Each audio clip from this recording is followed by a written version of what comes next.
ما شاء الله لا حول ولا قوة إلا بالله العلي العظيم. أعوذ بالله السميع العليم من الشيطان اللعين الرجيم. بسم الله الرحمن الرحيم. الحمد لله الواحد الأحد الفرد الصمد الذي لم يلد ولم يولد ولم يكن له كفوا أحد.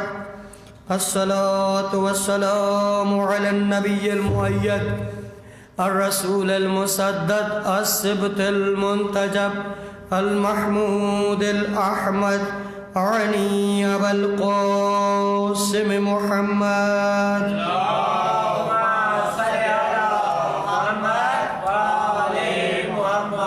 وآله الطيبين الطاهرين المعصومين الغر الميامين الذين أذهب الله عنهم الرجس ويطهرهم تطهيرا. اللهم صل على محمد وآل محمد. ورحمة الله على صحابهم وشيعتهم ومواليهم ولعنة الدائمة على أعدائهم ملعونين أجمعين. أما بعد فقد قال الله تبارك وتعالى في كتابه المحكم وخطابه المتقن. بسم الله الرحمن الرحيم. إنا أعطيناك الكوثر فصل لربك وانحر إن شانئك هو الأبتر. صلوات پڑھے بلند.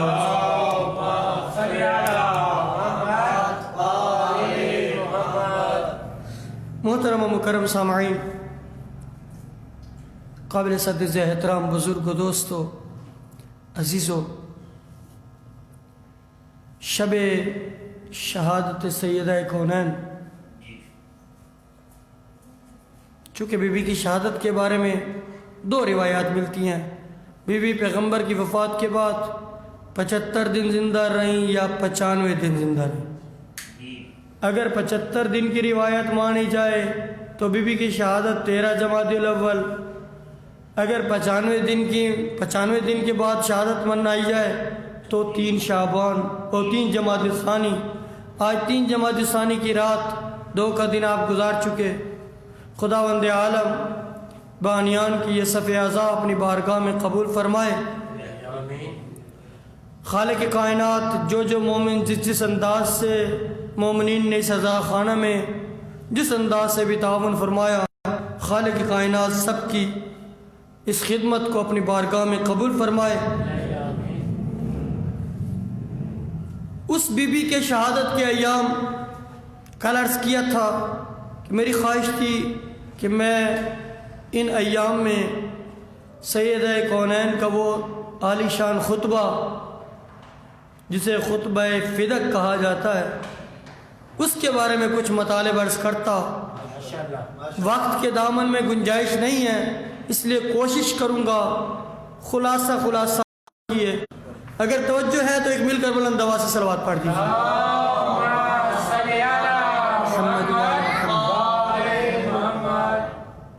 ہمارے زمانے کے امام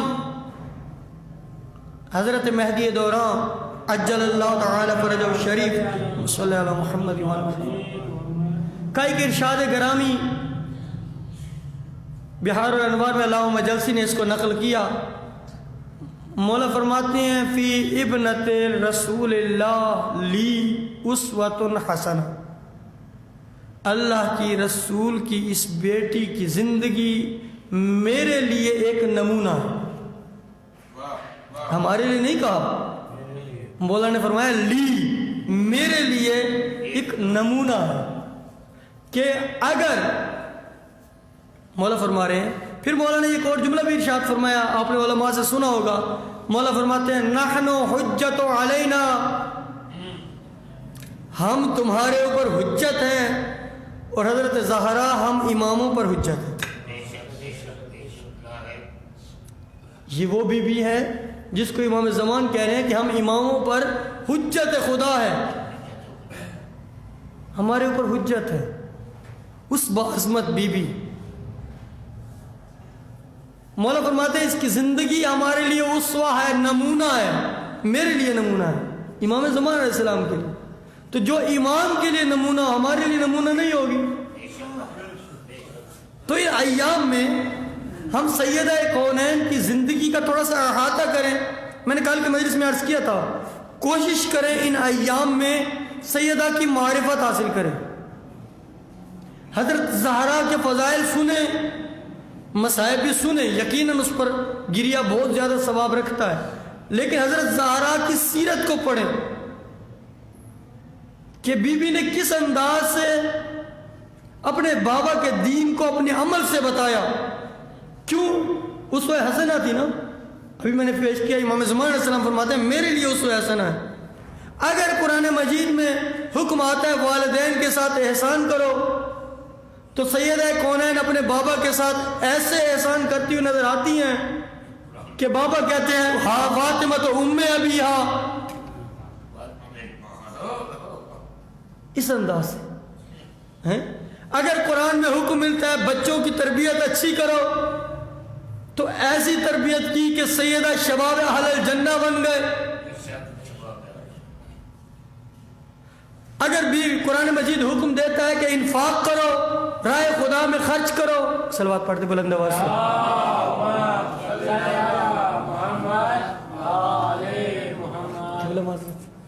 السلام علیکم ورحمۃ اللہ۔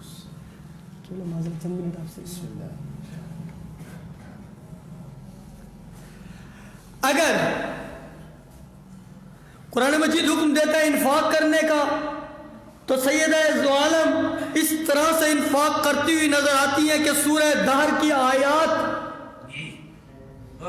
بی بی کے انفاق پر دلیل بن جاتی ہیں۔ وہ بی بی جس کی اسوہ حسنہ امام زمان علیہ السلام فرماتے ہیں میرے لیے نمونہ ہے۔ چونکہ قبلہ تشریف لے آئے، بس میں صرف 2-3 نکتے خلاصہ خطبے کے عرض کر دوں۔ بی بی نے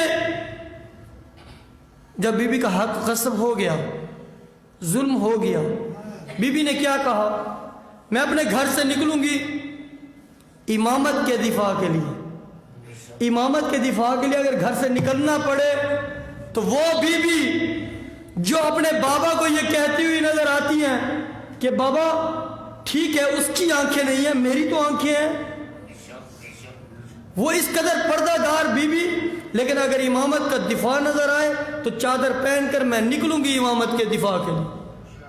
بی بی نے کہا پردہ لگایا جائے، مسجد میں پردہ لگایا گیا، اور پردے کے پیچھے سے بی بی نے وہ عالی شان خطبہ دیا جس میں ان کی ساری خیانت کو بی بی نے واضح کر دیا۔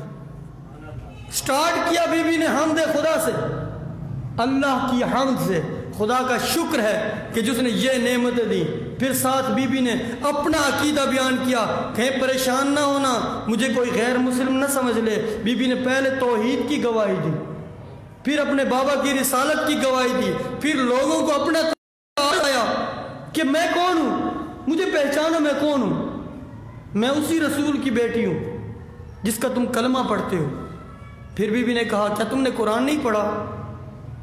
تم کس بنیاد پر مجھے حق سے محروم کر رہے ہو؟ کس بنیاد پر؟ بی بی فرماتی ہیں تم کس بنیاد پر مجھے حق سے محروم کر رہے ہو؟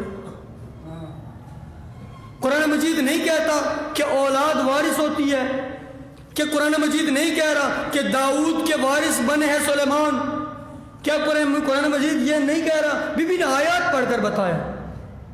بی بی نے کہا آج میں وہ کلام کروں گی جو تمہارا میرا پہلا کلمہ بھی یہی، آخری بھی یہی ہوگا، اور میں غلطی کرنے والی نہیں ہوں۔ منبر پر بیٹھے ہوئے شخص کو بی بی نے پکار کر کہا کیا یہ عجیب نہیں ہے؟ قرآن مجید میں کہیں لکھا ہے کہ تو اپنے بابا کی وراثت لے، میں نہ لوں؟ کیا قرآن مجید میں یہ نہیں کہا بیٹوں کے لیے 2 حصے ہیں تو بیٹی کا 1 حصہ ہے؟ بی بی نے ایک ایک آیت پڑھ کر اپنے حق کو بیان کیا۔ ہم جو حق سنتے ہیں بی بی کا، ذرا کبھی خطبہ اٹھا کر پڑھیں، بی بی نے ہمارے لیے کیا کیا جملے ارشاد فرمائے۔ بی بی نے کہا نماز اس لیے واجب کی کہ تکبر کو ختم کیا جائے، روزہ اس لیے خالق نے واجب کیا کہ تمہارا اخلاص ظاہر ہو، حج اس لیے واجب کیا، زکوٰۃ اس لیے واجب کی، امر بالمعروف اس لیے واجب کیا، عدل اس لیے واجب کیا۔ ایک ایک حکم کے بارے میں بی بی نے علت بتائی۔ چونکہ وقت کے دامن میں گنجائش نہیں ہے، بس سمیٹوں اپنے بیان کو، کبھی وقت ملا تو پھر انشاءاللہ اس خطبہ فدقیہ کو تفصیلاً جی چاہتا ہے لفظ بلفظ پڑھ کر سنایا جائے، ایک ایک لفظ کا ترجمہ کر کر سنایا جائے، تاکہ پتہ چلے کہ سید دو عالم نے اس دربار میں وہ خطبہ دیا کیا تھا۔ ہاں عزاداران زہرا، بس ختم کر رہا ہوں۔ شب شہادت ہے، شب شہادت ہے، قبلہ آ گئے ہیں، مصائب پڑھیں گے، میں تو صرف چند جملے عرض کروں گا۔ وہ بی بی جس کے دروازے پر کھڑے ہو کر پیغمبر آیے تطہیر کی تلاوت کیا کرتے تھے،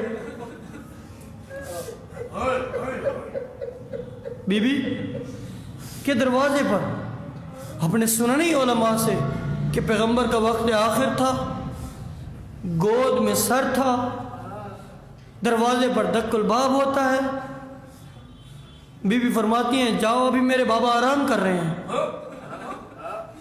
پھر دروازہ کھٹکا، پھر بی بی نے کہا ابھی ٹھہر جا میرے بابا آرام کر رہے ہیں۔ جب اس نے تیسری دفعہ دروازہ کھٹکھٹایا نا تو بی بی کی آنکھ سے آنسو نکلے، پیغمبر کے چہرے اقدس پر پڑے، پیغمبر کی آنکھ کھلی، پیغمبر فرماتے ہیں بیٹی زہرا اب آپ کی زندگی میں کیوں رو رہی ہو؟ آپ کی زندگی میں کیوں رو رہی ہو؟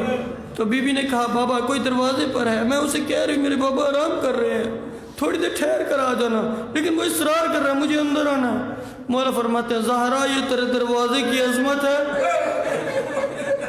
کہ ملک الموت بھی اجازت طلب کر رہا۔ کیا یہ وہی دروازہ نہیں تھا جس پر فرشتے کھڑے ہو کر اجازت طلب کرتے ہیں؟ کس قدر خبیث اور اخبث تھے وہ لوگ جو آگ اور لکڑیاں لے کر آگے زہرا کے دروازے پر۔ سلیم ابن قیس ہلالی روایت کرتے ہیں نا، سلیم کہتے ہیں میں گیا ہوا تھا باہر، میں جب آیا نا میں نے سلمان سے پوچھا سلمان میں نے سنا ہے لوگ زہرا کے دروازے پر آگ اور لکڑیاں لے کر جمع ہو گئے تھے۔ کہا سلیم شکر کر تو نہیں تھا۔ روایت میں یہ لفظ موجود ہے، سلمان فرماتے ہیں سلیم جس وقت زہرا کے گھر میں مسلمان داخل ہوئے زہرا دروازے کے نیچے،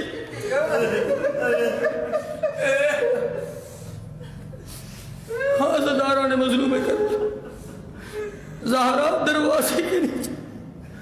ذرا تھوڑا سا تصور لائے نا مدینہ میں کیا حال تھا، ایک گھر جس میں چند لوگ علی کے چاہنے والے علی کے ہمراہ جمع اور مسلمان آگ اور لکڑیاں لے کر دروازے پر آ جائیں اور یہ کہہ رہے ہیں زہرا کو علی کو باہر نکالو ورنہ ہم اس گھر کو جلا دیں گے۔ بی بی کیا فرماتے مسلمانوں حیا کرو، ابھی تو میرے بابا کا کفن بیان نہیں ہوا، ارے اس گھر کو جلاؤ گے جس گھر کے دروازے پر کھڑے ہو کے پیغمبر آئے تو تیر پڑتے تھے۔ عزاداروں نے مظلوم کربلا، بس آخری جملہ عرض کر کے آپ کی زحمت کو ختم کروں۔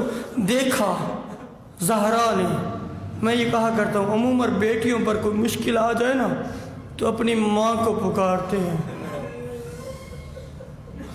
زہرا کا وہ گھڑی جب زہرا پر ظلم ہوا نا تو ماں تو تھی نہیں نا، زہرا نے ایک صدا دی فضا خزینی، اے فضا میری خبر لو میرا محسن شہید ہو گیا۔